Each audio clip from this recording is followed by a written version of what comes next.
Hello student, कुहू international school की कक्षा 10 संस्कृत की ऑनलाइन क्लासेस में आपका स्वागत है।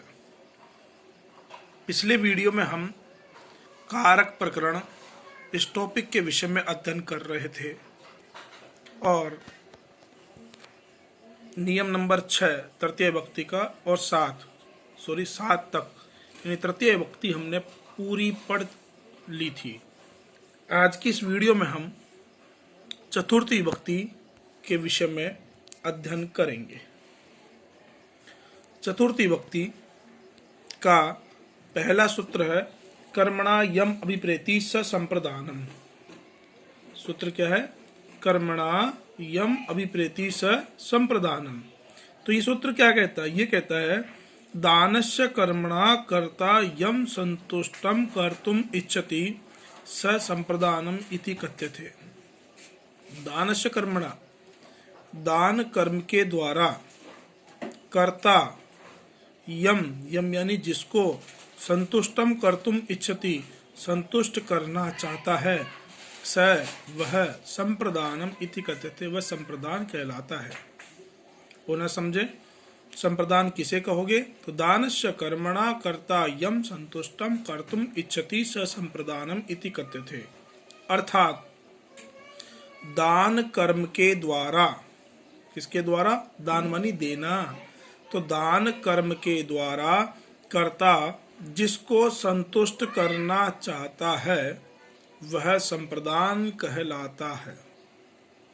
ठीक है, इन दान कर्म के द्वारा कर्ता जिसको संतुष्ट करता है वह संप्रदान कहलाता है। फिर अगला सूत्र है चतुर्थी संप्रदाने। क्या है? चतुर्थी संप्रदाने इति पाणिनि सूत्रेण चतुर्थी विभक्ति भवति कुत्र संप्रदाने च। यह कहता है संप्रदाने च चतुर्थी विभक्ति भवति, और संप्रदान में चतुर्थी विभक्ति होती है। दो सूत्र है। पहला सूत्र कर्मणा यम अभिप्रेति स संप्रदानम और दूसरा है चतुर्थी संप्रदाने।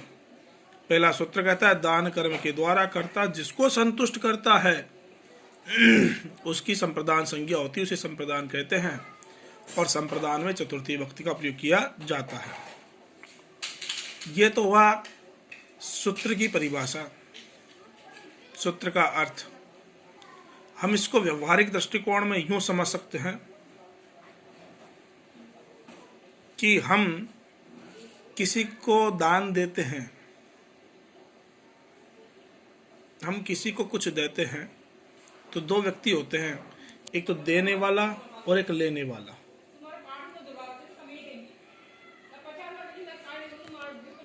तो एक तो देने वाला और एक लेने वाला। तो जो लेने वाला होता है उस लेने वाले में चतुर्थी विभक्ति का प्रयोग किया जाता है। ठीक है, दान का मतलब क्या होता है? देना। दान का मतलब क्या होता है? देना। तो दो ही तो वस्तु होती है, एक तो कोई देने वाला और एक कोई लेने वाला। हम किसी को वस्तु देते हैं तो जिसको हम वस्तु दे रहे हैं जो लेने वाला है उसमें चतुर्थी का प्रयोग करना है। ठीक है, जैसे नरपः निर्धनाय धनम यच्छति।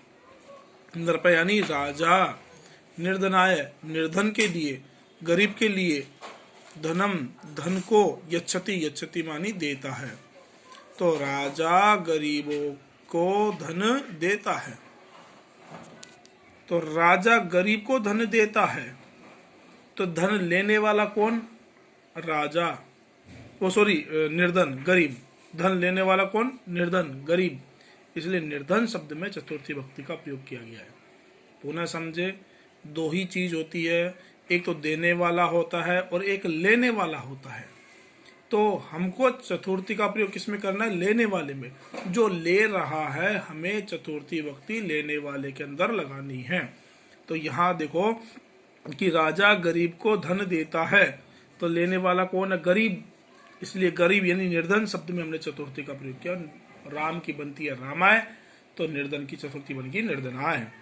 बालक है स्वमित्राय पुस्तकम ददाति। बालक अपने मित्र के लिए पुस्तक देता है। बालक किसको पुस्तक देता है? मित्र को। तो देने वाला तो कौन? बालक। बालक दे रहा है ना, किसको दे रहा है? अपने मित्र को। तो लेने वाला कौन है? मित्र। यानी देने वाला तो बालक और लेने वाला मित्र, इसलिए लेने वाले में चतुर्थी करनी है। तो ये लेने वाला कौन है? मित्र। इसलिए राम की रामाय, मित्र की मित्राय, तो बन गया बालक है स्वमित्र है पुस्तकम ददाति, बालक अपने मित्र के लिए पुस्तक देता है। इसलिए मित्राय शब्द में चतुर्थी भक्ति का प्रयोग किया गया। यह आपका संप्रदान है। ऊपर वाले में निर्धन का चतुर्थी का प्रयोग किया गया, ये आपका संप्रदान है। संप्रदान में कौन सी भक्ति? चतुर्थी भक्ति। पुनः समझो, केवल व्यवहारिक तौर पर इतना समझो कि दो ही क्रियाएं होती है, दो प्रकार के व्यक्ति होते हैं। एक तो कोई वस्तु को देता है और एक कोई वस्तु लेता है। तो लेने वाले में हमें चतुर्थी का प्रयोग करना है। ठीक है। अगला सूत्र, रुच्यर्थानाम प्रियमाण है। सूत्र क्या है? रुच्यर्थानाम प्रियमाण है। ये कहता है रुच्यर्थानाम धातूनाम प्रयोगे यह प्रियमाण भवति तस्य संप्रदान संज्ञा भवति संप्रदानी च चतुर्थी भक्ति भवति। रुच्यर्थानाम, इसका संधि विच्छेद करोगे तो होगा रुचि प्लस अर्थानाम, रुचि प्लस अर्थानाम। तो ये क्या कहता है? ये कहता है रुचि अर्थ वाली। कौन सा अर्थ वाली? रुचि। रुचि अर्थ वाली धातुओं का प्रयोग होने पर, रुचि अर्थ वाली धातुओं का प्रयोग होने पर, यह मानी जो प्रियमाण प्रसन्न होता है, संतुष्ट होता है, उसकी संप्रदान संज्ञा होती है और संप्रदान में चतुर्थी भक्ति का प्रयोग किया जाता है। पुनः समझे, रुचि अर्थ वाली धातुओं का प्रयोग होने पर जो प्रियमाण यानी जो प्रसन्न होने वाला है, जो संतुष्ट होता है, उसकी संप्रदान संज्ञा होती है और संप्रदान में चतुर्थी भक्ति का प्रयोग किया जाता है। ये हो गया आपकी सूत्र की परिभाषा। अब अपने व्यवहारिक दृष्टिकोण से इसको किस प्रकार समझो? तो सीधे सरल तरीके से आप यूं समझो कि आपको दो शर्त है सूत्र की। यहाँ पर सूत्र की दो शर्त है। पहली शर्त है कि कौन सी धातु? रुचि अर्थ वाली धातु का प्रयोग होना चाहिए। अर्थात केवल आपको दो ही शब्द देखने, रोचते और स्वदत्ते, रोचते और स्वदत्ते, इस प्रकार से केवल दो ही शब्दों का प्रयोग होना चाहिए धातु का। रुचि अर्थ वाली नहीं, रोचते और स्वदत्ते। तो एक तो शर्त हो गई इसकी, कौन सी? कि रुचि अर्थ वाली धातु होनी चाहिए। अब रुचि अर्थ वाली जब धातु होगी तो चतुर्थी किस में लगाओगे आप? तो हम चतुर्थी का प्रयोग उसमें करेंगे जो प्रसन्न होता है, यानी प्रसन्न होने वाले में चतुर्थी भक्ति का प्रयोग करना है। इस सूत्र की दो ही शर्तें हैं। पहली शर्त तो ये है कि रुचि अर्थ वाली धातु का प्रयोग होना चाहिए। किसका प्रयोग होना चाहिए? रुचि अर्थ वाली धातु का प्रयोग होना चाहिए, ये पहली शर्त है। और दूसरी शर्त क्या है? कि इस प्रकार की धातु का प्रयोग होने पर चतुर्थी भक्ति किस में लगाई जाए? तो जो प्रसन्न होने वाला है, जो संतुष्ट होने वाला है, हमें उसमें चतुर्थी का प्रयोग करना है। उदाहरण से आप अच्छे तरह समझ जाओगे। जैसे कि उदाहरण है भक्ताय रामायणम रोचते। उदाहरण क्या है? भक्ताय रामायणम रोचते। तो मैंने कहा था दो शर्त है। पहली शर्त है रुचि अर्थ वाली धातु का प्रयोग होना चाहिए। तो आप यहाँ देखोगे रोचते शब्द लिखा हुआ है, जो कि रुचि अर्थ वाली धातु है। मैंने कहा ही भी थी कि रुचि अर्थ से मतलब आप ये समझो केवल दो धातु होनी चाहिए, रोचते और स्वदत्ते, दो प्रकार के शब्द होने चाहिए। तो यहाँ पर पहली शर्त पूरी हो रही है। रोचते जो है वो लिखा हुआ है, यानी रुचि धातु का प्रयोग किया गया है। अब चतुर्थी किस में लगाए? तो मैंने कहा था प्रसन्न होने वाले में चतुर्थी का प्रयोग करना है। तो यहाँ प्रसन्न कौन हो रहा है? भक्त। कि भक्ताय रामायणम रोचते, भक्त को रामायण अच्छी लगती है, भक्त को रामायण अच्छी लगती है। तो रामायण से प्रसन्न कौन हो रहा है? भक्त। इसलिए भक्त में चतुर्थी भक्ति का प्रयोग करके बन गया भक्ताय। राम की चतुर्थी रामाय, तो भक्त की चतुर्थी भक्ताय। दूसरा उदाहरण समझो, बालकाय मोदकानी रोचन्ते। बालकाय मोदकानी रोचन्ते। बालकाय बालक को, मोदकानी लड्डू, रोचनते अच्छे लगते हैं। बालक को क्या अच्छे लगते हैं? लड्डू। बालक को लड्डू अच्छे लगते हैं। तो पहली शर्त थी रुचि अर्थ वाली धातु का प्रयोग होना चाहिए, तो रोचनते लिखा हुआ है, पहली शर्त पूरी। दूसरी चतुर्थी किस में लगाए? जो प्रसन्न होता है। तो लड्डुओं से प्रसन्न कौन हो रहा है? मोदक किसको अच्छे लगते हैं? इन लड्डुओं से प्रसन्न कौन हो रहा है? तो बालक। इसलिए बालक की चतुर्थी क्या? बालका है, इसलिए बन गया बालकाय मोदकानि रोचनते। तीसरा उदाहरण देखिए, गणेशाय दुग्धम स्वदत्ते। गणेश को दुग्धम दूध स्वदत्ते अच्छा लगता है। गणेश को दूध अच्छा लगता है। तो दूध, इस दूध से प्रसन्न कौन हो रहा है? गणेश। इसलिए गणेश में चतुर्थी का प्रयोग किया गया, बन गया गणेशाय। ठीक है।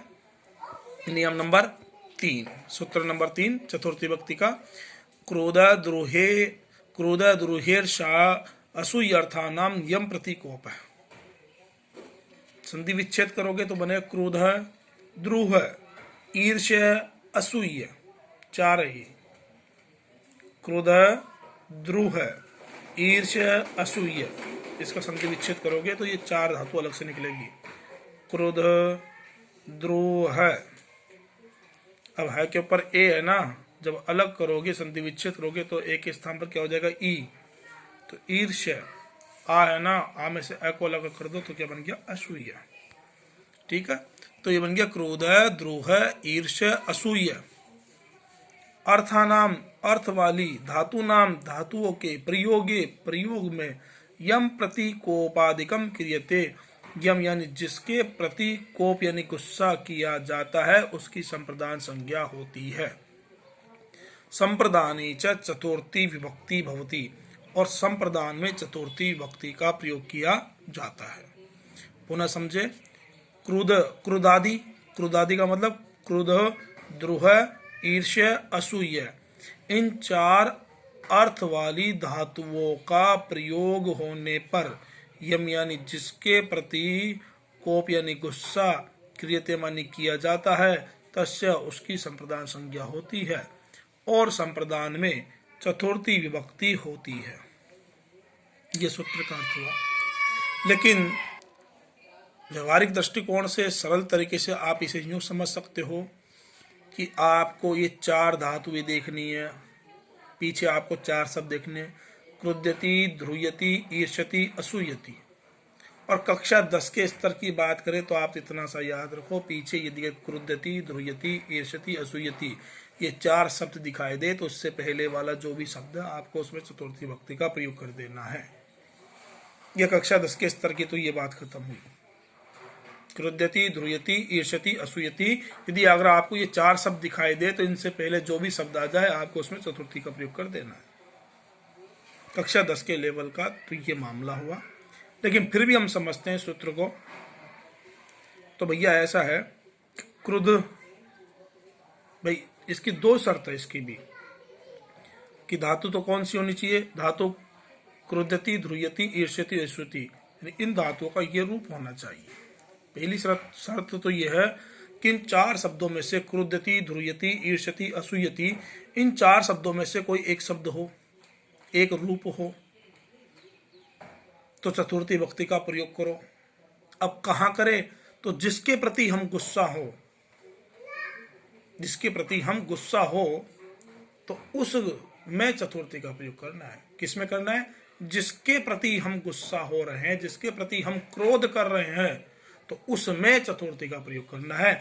जैसे कि पिता पुत्राय क्रुध्यति, जैसे कि पिता पुत्राय क्रुध्यति, तो देखो पिता पुत्राय, पुत्र पर, क्रुध्यति, क्रोध करता है। तो पिता गुस्सा किस पर कर रहा है? पुत्र पर। तो जिसके प्रति क्रोध हो उसमें चतुर्थी, या पिता गुस्सा पुत्र पर कर रहा है इसलिए पुत्र की चतुर्थी बनेगी पुत्राय।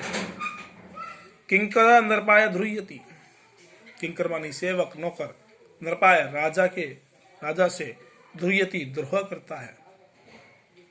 तो गुस्सा है तभी तो राजा पर क्या कर रहा है? वो द्रोह कर रहा है। तो इसलिए नरपाय में चतुर्थी का प्रयोग किया गया। दुर्जन है सज्जनाय ईर्ष्यति, दुर्जन सज्जन से ईर्ष्या करता है। ईर्ष्या भी कब करेंगे हम? ज्वेलसी की भावना कब आएगी? गुस्से में तो आएगी। और कि यार इसका साला इतना काम हो गया और मेरा कुछ नहीं हुआ, इसका छोरा तो, इसकी नौकरी में नंबर आ गया, मेरा जो भी नहीं लगा। तो ईर्ष्या कब होगी? जब गुस्सा आता है।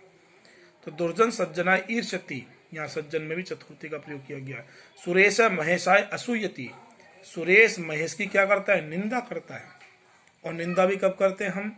जब हमको सामने वाले के ऊपर गुस्सा आता है तभी तो हम निंदा करते हैं। नहीं तो जिससे हम प्रेम करते हैं तो उसकी हम निंदा नहीं करेंगे, और जिससे हम गुस्सा करेंगे, जिस पर हम क्रोधित होंगे, जिसको हम नहीं चाहते हैं, हम उसकी ही निंदा करेंगे। नहीं तो चाहने वाले की उन्नति से तो हमें खुशी मिलती है, लेकिन जो हमारा शत्रु होता है उसकी उन्नति से हमें दुख होता है, इसलिए हम उसकी निंदा करते हैं, हमें गुस्सा आता है, क्रोध होता है। तो सुरेश महेश की निंदा करता है। तो यहाँ पर महेशाय शब्द में भी चतुर्थी का प्रयोग किया गया। पुनः समझो, क्रोधति, ध्रुयति, ईर्ष्यति, असूयति, ये 4 शब्द आपको दिखाई दे तो उससे पहले वाले शब्द में आपको चतुर्थी विभक्ति का प्रयोग कर देना है।